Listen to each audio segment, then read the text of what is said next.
Hey guys, MoiDawg here, and today we're going over the entirety of V16 and the patch notes.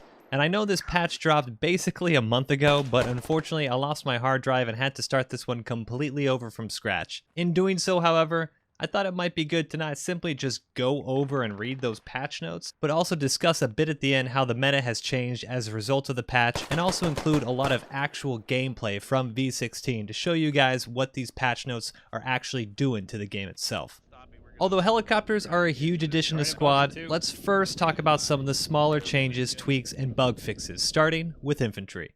For the Russians, the biggest change that you're going to hear on the battlefield is the new AK sound. It might take some getting used to, especially if you're a longtime Squad player, but I think it gives the weapons a bit more of a bite and they sound less like airsoft guns. For Blue 4, the M249 SAW, M110 marksman rifle, and M9 pistols also have had sound overhaul.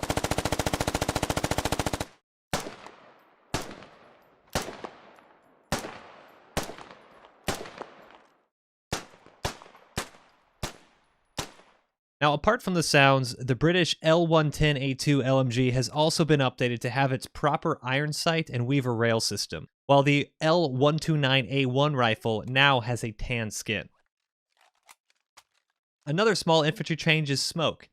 In the past, smoke grenades would take an incredibly long time to deploy once thrown. Now, smoke grenades have a much shorter deployment time, as well as an increased smoke cloud extending both the concealment and the time that the smoke is out. I can tell you that although smoke is a key part of Squad no matter the patch, it has become a lot more effective in this one. The animation and sound looks great, and I feel that smoke right now is in a perfect spot. Additionally, infantry movement has been changed slightly too. The patch notes state that infantry ground friction has decreased from 5 to 3 in order to reduce unnatural left-right zigzag movement, but I went back and looked through some footage of past updates to try to get a real feel for this change, and to be honest, I don't see much of a difference. I still think that the largest change to the game in terms of movement was back earlier in the year with the movement speed increase for infantry troops, so if you do feel this change, great, but in my opinion, the vast majority of y'all shouldn't see much of a difference at all. One change that I'm sure everybody has noticed is the removal of Delta Fireteam. If any of you squad lead, I can tell you that it has been a headache to try and remember that Bravo is now purple and Charlie is turquoise. But I think this has been an overall positive change for the game as a whole. With 9-man squads, 4 fire teams was a little overkill in my opinion. People have also begun to theorize that this removal of Delta Fireteam is making Squad more in line with the US Marine Corps, as their squads are typically divvied up between 3 fire teams. Add in the fact that Fallujah is also heavily rumored to be the Marines, and you got yourself a tinfoil hat theory. Take that as you will, but I think it's a bit of a stretch. I think it makes a lot more sense to have 9 players split up 3 ways instead of 4, and the game wouldn't really be balanced around one faction's fire teams. The next round of changes and bug fixes are fob focused, and I'm happy to kick it off by saying that the 10-ticket radio glitch has finally been fixed. If you weren't aware, for the past few months there's been an unintended consequence of digging down your own fob. Minus 10 tickets for your team. This ticket cost was only supposed to be applied to enemy radios that you dig down, but all radios, enemy or friendly, resulted in losing tickets. This resulted in the Forever Fob. A fob that was placed and then later abandoned because it wasn't useful anymore, resulting in an easy 10 tickets if the enemy happened upon it. Now, fobs can be dug down by friendlies in order to essentially pick up and go without worrying about the ticket cost, something that was pretty common up until earlier this year. I've seen this used well over the past few weeks as forward fobs dropped by helicopters and their infantry squads are dug down as they move around the map contesting objectives. It might seem like a small bug fix, but those 10 tickets add up, and the in-game implications are hugely positive. Additionally, radio damage is finally working properly. With V15, the intended mechanic was that if you damaged an enemy radio to 75% health or below, it would disable hab spawning. Unfortunately, if you used C4 or other means to damage the radio, that didn't count. A C4 charge that reduced the radio to well below 75 health still allowed the enemy to spawn. This has been fixed, so all you combat engineers can breathe a sigh of relief next time you drop your explosives. Now before we get to vehicles, Mutaha has also been added to the game. I'll link the full Mutaha video I made earlier in the year since I've covered this topic a few times in videos already, but I did want to quickly show the new invasion layer, which might be my favorite invasion map so far. Starting on the south side of the map, the attackers have to move into the city under the cover of darkness. It's not pitch black, but the dusk lighting does make it just dark enough to feel fun without being frustrating. Rolling through the fields and then slowly moving up the alleyways while you take fire from houses is a lot of fun. I really wish more maps would have lighting or weather layers because this one was done incredibly well. Also, although a small change, I did want to mention that territory control has had its ticket bleeds and anchor points fixed. The ticket bleed at the top of the map will now appropriately increase or decrease depending on the percentage of the zone, and losing the anchor point will now properly cut off the team's hexes until the anchor is recaptured. Additionally, a HAB hex zone defense mechanic has been added into the game, meaning if there is an active HAB in the zone, the hex cannot be captured. A new map icon has also been implemented, allowing players to see that strong point on the map as well. I think this has been a good improvement to the game, and it has resulted in more players actively defending or even just simply building FOBs within these hexes. As previously, players would focus one side and try to just steamroll a left or right flank until they eventually got to the enemy spawn. V16 brings with it a lot of hype. We have helicopters, we have FOBs being deployed from these helicopters, we have crazy anti-air bases with tows being created to shoot down these helicopters, and we even have those in command comms calling for LZ mark on a red smoke, all because of helicopters. Well, I'm here to tell you that the most exciting part of V16 is actually the Bulldog. Yep, the Bulldog. The devs have stated that the Bulldog previously had a bug that intended it from leaving first gear, resulting in the painfully slow drive time if you wanted to use the vehicle. However, this has now been fixed, and in addition, you no longer need a crewman kit to drive the Bulldog, meaning an infantry squad can move up with it without sacrificing a rifleman or other key kit if they do need to dismount. This change has turned the Bulldog from a slow-moving meme of a vehicle to a fast-moving beast of an APC. These things fly, and they can take a huge punch. Although they can be tracked, I've found that on maps like Al-Basra, where you run into seemingly unending RPG fire, the skirts provide a fantastic amount of protection. Call me crazy, but I almost prefer these things to the Warriors now. I think we'll start to see more squads opt to ride in these in the future, and that's always better for combined arms. Now, the second most exciting vehicle gameplay change is the introduction of helicopters. We went over a lot of this in the Helicopters Are Here video, as well as the new pilot tutorial video, and to be honest, there are plenty of videos showcasing helicopter gameplay, but I did want to touch on a few key things that you should know. The Blackhawk and HIP require a lead pilot or pilot kit to fly. The pilot kit has the same limitations as lead crewman, meaning that you'll need an additional 3 squad members if you do want to drop a rally. Now, although both helicopters have a co-pilot seat, at this time, they can only view the landing cam and spot for the pilot.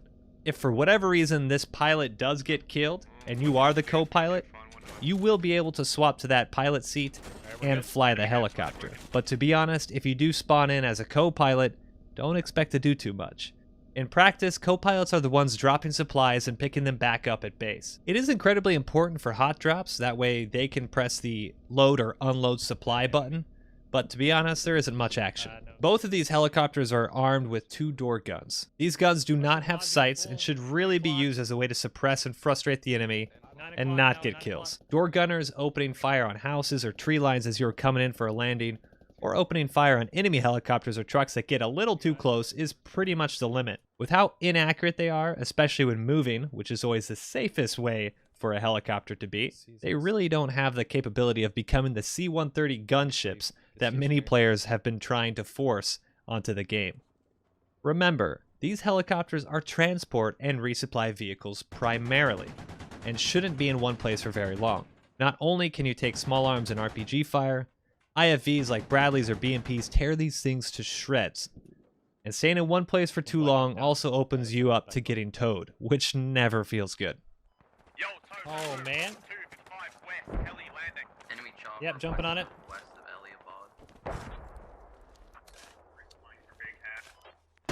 Backblast clear. Sorry. Sorry.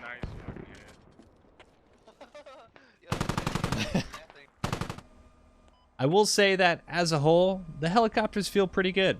The flight model might seem fairly basic, but it has a low enough skill floor that, if need be, many players would be able to fly, but a high enough skill ceiling that only those who spend time in the pilot seat will be able to fly it well. Landing is still the hardest part, and although the old saying, any landing is a good landing, is definitely true in squad, touching down quickly is definitely an art. Destruction-wise, helicopters are pretty durable.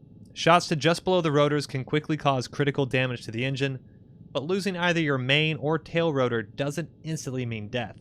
A number of times I've been in a helicopter as both pilot and passenger where we lost a rotor, but we end up making it out alive once the vehicle finally comes to a screeching halt in the fields below.